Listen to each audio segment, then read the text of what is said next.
24 में से 18 घंटे सेम चीज।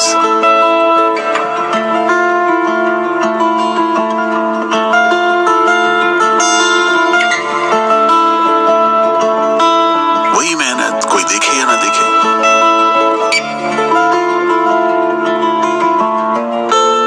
कोई फैंस नहीं, कोई एडवर्टाइजिंग कॉन्ट्रैक्ट नहीं। बेवकूफ हैं ये। इनको तो ये भी पता नहीं कि डिस्को में लेटेस्ट हिट गाना कौन सा है। इनको शायद ये भी नहीं पता कि डिस्को है क्या। इनके लिए तो हर स्टेडियम डिस्को। और जब देखो सिर्फ एक ही गाना सुनना है, सारे जहां से अच्छा हिंदुस्तान हमारा।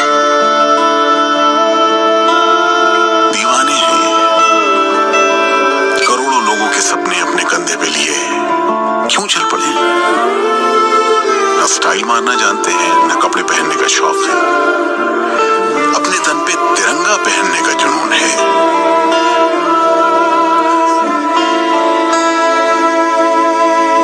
इसे पागलपन कहें, बेवकूफी या कुछ और, इनमें से कुछ ही है जो करोड़ों में से हमारे देश को ओलंपिक्स में रिप्रेजेंट कर रहे हैं।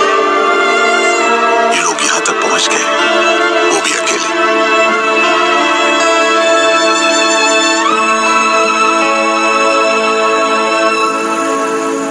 अब आगे के सफर के लिए इन्हें चाहिए